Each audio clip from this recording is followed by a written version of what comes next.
Hey, what's up, y'all? It's your girl Sharita, the behavior and literacy strategist, with Maya and Jazzy. Jazzy. Jazzy is the shy. I always tell y'all, Jazzy is the shy one. Maya is the little mini me. I was so ready. Okay, Maya fell asleep and she up and stuff, still waking up a little bit. But Jazzy just asked me a really good question. Now she walked in the kitchen. Jazz. She just asked me a really good question, and she said, "Are there kids who have fallen behind so much during the pandemic that they can't go on to the next grade?" And I told her, as a matter of fact, yes. I'm talking to a lot of moms during the consultations, the free consultations I do, and many of them, their biggest concerns are they just had a conversation with their child's teacher, and their teacher saying they'll need to be retained because they're missing key information and they won't be able to keep up in the next grade. I'm trying to move this around a little bit so we could do this. Yeah, so there's a lot of moms that are having this problem, y'all. The pandemic has really affected a lot of kids in their education. And I think it's for two reasons, two main reasons. One, the structure, the educational structure has changed. Okay. And the other one is, number two is not enough hands-on work because of they have to do it virtually online. So when your child has to do assignments and using a pencil on a paper and hands them in, that's the work part of it. That's the I said that's the work part of it. That's when they just knowing it and pressing the button or typing it in is one thing, but getting it down on paper is the next level of learning that a lot of kids are missing now. And this is why my students have to write. We have to write everything out in my program, my coaching program. They need to get used to this, right, Jazzy? Jazzy writes, right? You write essays, right? But in school, do you have to write essays, Jazz? We type them. You type them? How often? We write essays. I don't really. How often is it? Is it often? Do you have to write, type in essays every day? Not every day. No. Yeah, essays every day is a bit much. But in my program, the students have to write out everything. If I'm working with them on a worksheet, if I'm working on vowels, if I'm working on being able to decode words or spell words with multiple syllables, they're not just looking and talking about it. They are writing it down. And they have to take a picture since they love cell phones so much, right? They have to take a picture of their work and then text it to me so I can see it during class. They have to edit their writing.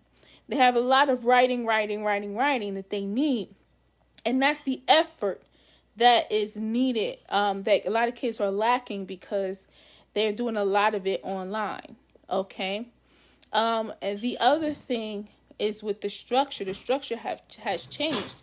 My students, one of the rules, actually I give my students points every session. One of the things they have to do is they have to remain seated the entire time that we're together, when they're supposed to be seated, because sometimes we do get up out of your chair activities, right? But when that's not going on, they need to be seated. And I tell them, pretend that we are in a classroom, okay? I want them to keep that discipline or develop it if they're having structure problems with it for when they get back in the classroom, because our kids are in their bedrooms, on their beds, next to the pillow, lying down, rolling on the bed, all kind of stuff they're doing, and that is not the best type of structure when it comes to learning. That does not help with the focus. That actually hurts kids who have focus challenges, okay? So, yes, there's a lot of kids, the learning has been affected. Our kids' learning has been affected. And I wasn't, before, and I used to do these consultations before, I wasn't getting a lot of moms concerned about their children being retained because they have fallen so far behind. But now I'm getting a lot of moms with that issue. Okay. And think about it on the teachers end, because I was a special education teacher as well, right?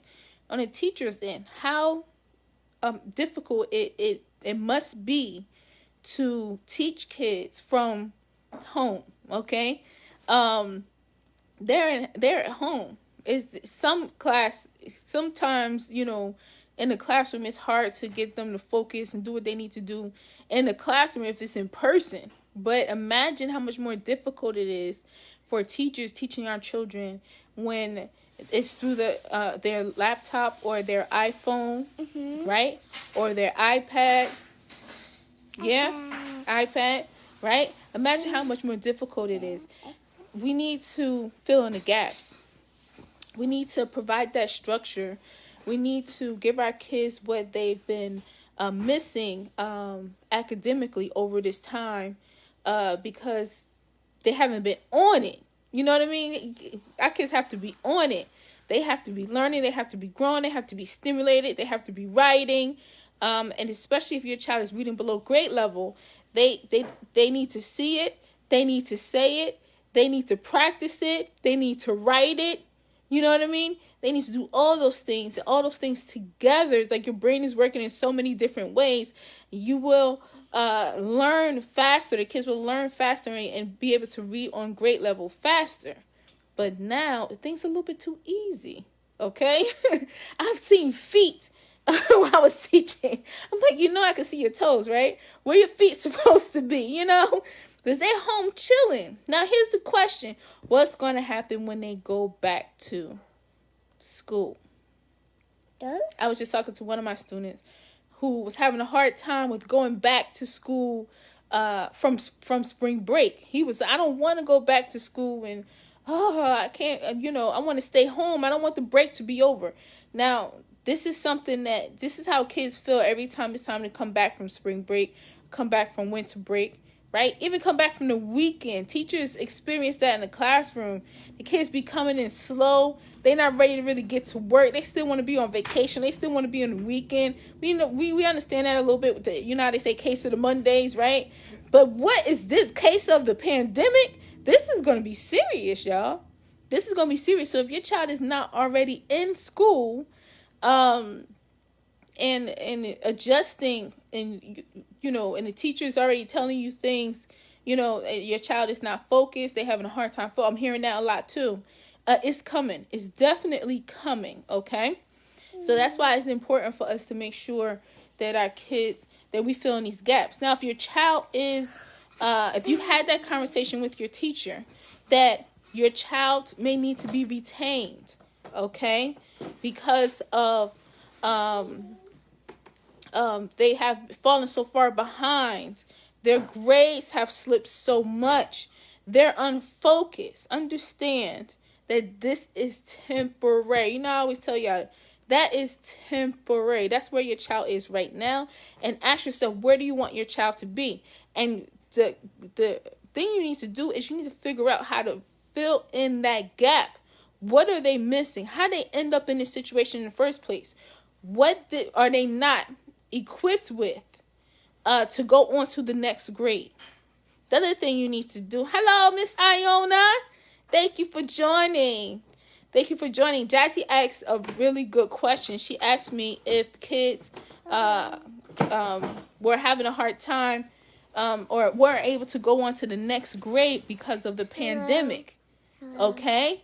And I told her yes. Iona, I'm talking to a lot of moms now who are concerned because their teachers are telling them that their child is not going to be able to be promoted to the next grade. Okay? And it's devastating. It's devastating for moms. And the other thing I was about to say that you need to think about too is how this is going to affect your child. How is this going to affect your child? Them being retained, because they can't go on to the next grade. That actually affects children in their self-esteem. And then if there's no real plan to get them back on track, this is going to affect them many years from now. This is going to carry they're going to carry this to the next grade and the next grade and the next grade. I'm not even just talking about all the holes in their literacy foundation that's been making them slow down or not be functioning on grade level. That's an issue too, and that gets worse over time. But how they felt about being retained is going to affect them, and they're going to carry that. They're always going to fear being retained. They're always going to fear that. They're always going to think that it's going to happen again when things get hard. And they don't have a plan. They don't have strategies on how to tackle when things get hard, or how to read this big word, or how to write this essay, or my spelling is still really bad and it's worse. The words are getting harder now because now I'm in a different grade. They'll carry this on. It's going to affect them in so many different ways. So this pandemic is really taking a toll on our children's education, moms, and we need to take it back. Okay? We need to take it back. Nobody's going to be able to do it better than us. I tell y'all, I feel like moms, Iona always say that, like, moms, we are the real solution to our children's issues when it comes to behavior and literacy. We are the real champions. We are the solution, even if we don't know it yet. Even if we don't know it yet, we are the solution. So to stop this, we have to get it together, y'all. We have to get it together.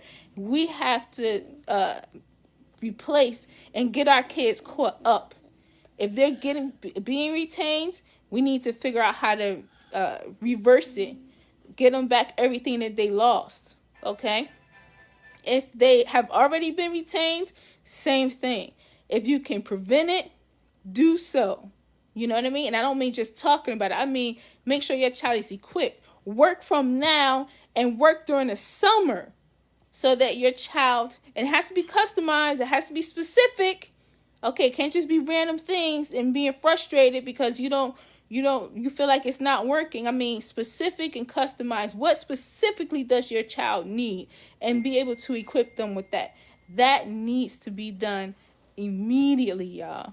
Let's take this pandemic by storm. All right? We got this. I'm going to go because one of my students is here already, y'all. But that was just a good question, Jazz. Me and Jazzy be having some good conversations. Right, Jazzy Jazz? Yeah. We be having some good conversations. And Maya, you be jumping into? Mm-hmm. You be jumping into, Maya? Mm-hmm. Yeah. So, yes. So, I just wanted to talk to y'all about that, all right?